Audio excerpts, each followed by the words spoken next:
जय हिंद दोस्तों, मैं हूं रईस शाह और आप देख रहे हैं कायदा रक्षक न्यूज। आइए नजर डालते हैं आज की अहम खबर पर। जय हिंद।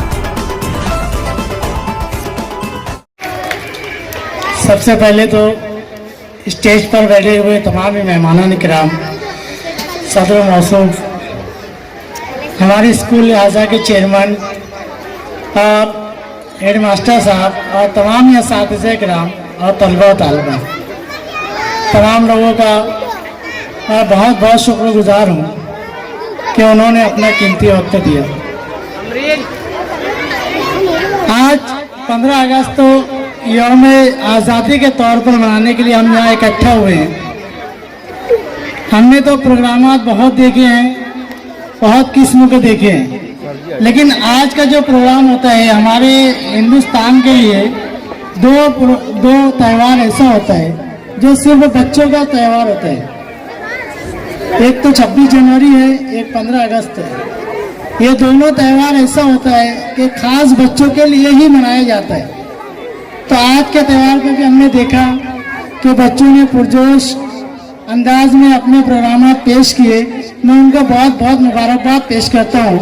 इनको तैयार करने वाले तमाम असातिज़ा किराम का मैं उनका भी शुक्रिया अदा करता हूँ, उनको भी मुबारकबाद पेश करता हूँ कि उन्होंने भी बहुत मेहनत और लगन से इस प्रोग्राम को तैयार किया। सबसे खास बात यह बताना थी कि आज का दिन हम यौम आज़ादी के तौर पर मनाने के लिए इकट्ठा हुए, लेकिन आप तमाम लोग अगर मुहासबा करें कि हम पूरी तरीके से आज़ाद हैं क्या? अभी बहुत सारी आज़ादी लेना बाकी है। जैसा कि हम अंग्रेजों से तो अपने हिंदुस्तान को आज़ाद करवा ली, अंग्रेजों के कब्जे से तो हम आज़ाद हो गए, लेकिन हमारे देश को, हमारे हिंदुस्तान को नशे की लत से अभी तक आज़ाद नहीं करा पाए।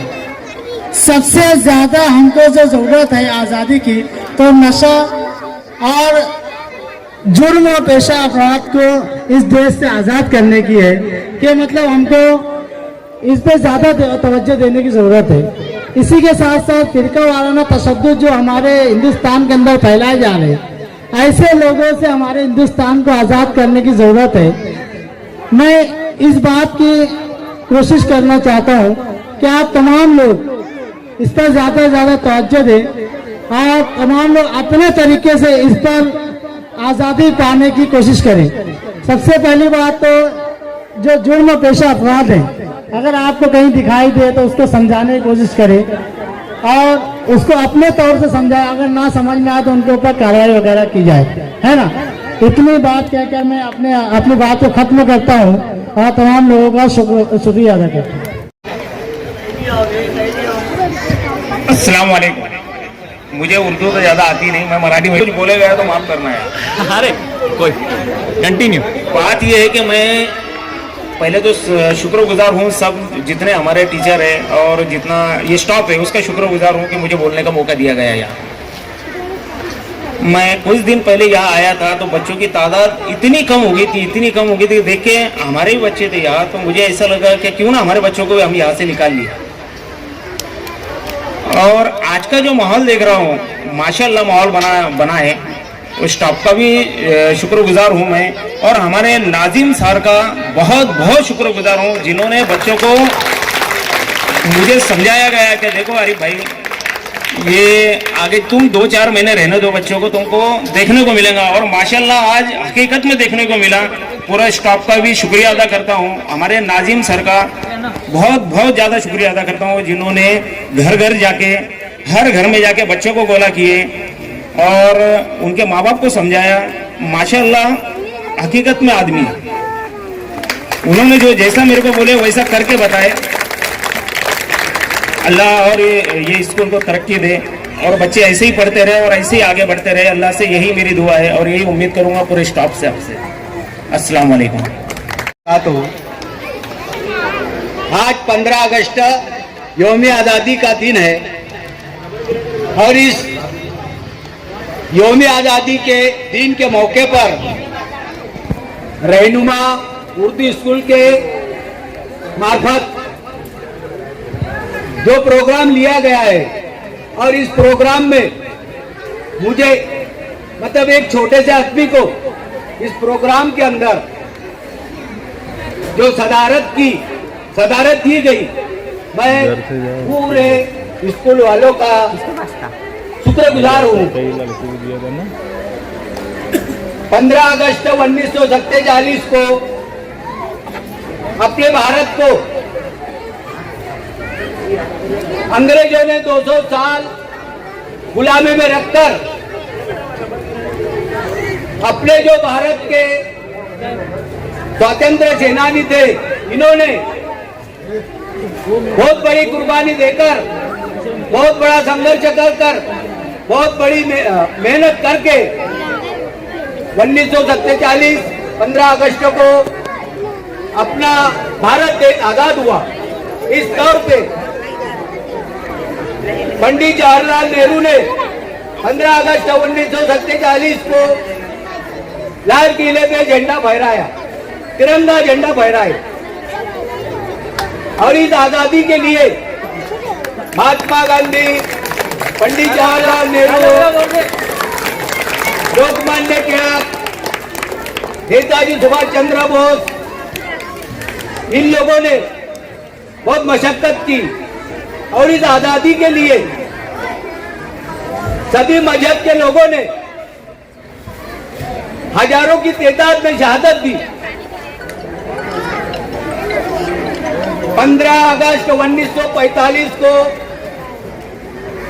जो दूसरी जंग चालू थी पूरे दुनिया के अंदर, वो बिरे के अंदर जापान ने अपने जो दोस्त देश थे, दोस्त राष्ट्र थे,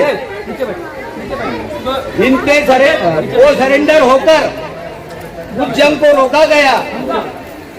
और ब्रिटिश के टाइम में हिंदुस्तान के अंदर जो गवर्नर थे लॉर्ड माउंटबेटन, इन्होंने तय किया 15 अगस्त और 15 अगस्त 1947 को अपने भारत को और हिंदुस्तान को आजादी दिलाई।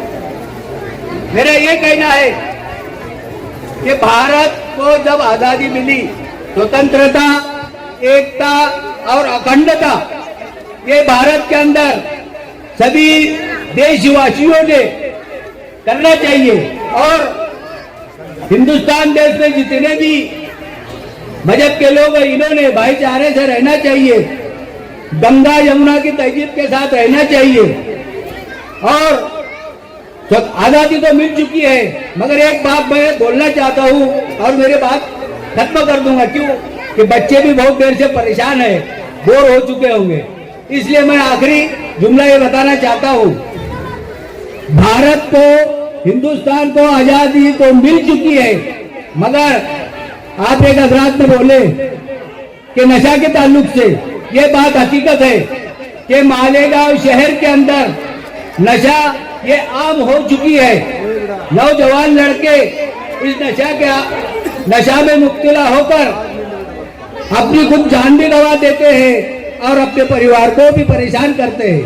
और दूसरी बात, अगर यहाँ कोई सेठ लोग अगर होंगे तो मेरा ये कहना है, और मालेगांव शहर के अंदर जो मजदूरी का मसला उठाया जा रहा है, इस शहर के अंदर मजदूरी बढ़ती नहीं है, ये भी एक आजादी नहीं है, इसको गुलामी बोलते हैं। तो मेरा ये कहना है कि अगर मजदूरों को उनकी मजदूरी, उनके संविधान में जो हुकूक है, हक है, ये अगर मिल जाए तो हकीकत में भारत को आजादी है, ये मैं समझूंगा। ये मेरा प्राइवेट कहना है। इतना बोल के मैं आपको ज्यादा परेशान नहीं करना चाहता हूं और मेरी दो बात खत्म करके यही रुकता हूं। जय हिंद, जय भारत, जय महाराष्ट्र, जय संविधान।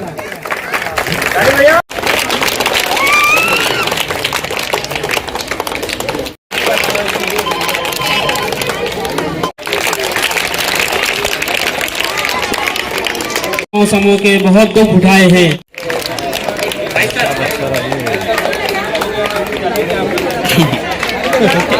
तालियां, जोरदार अंदाज में तालियां बजाएंगे।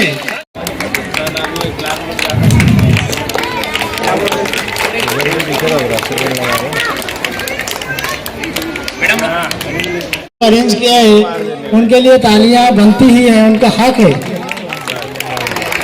एक ही मारने का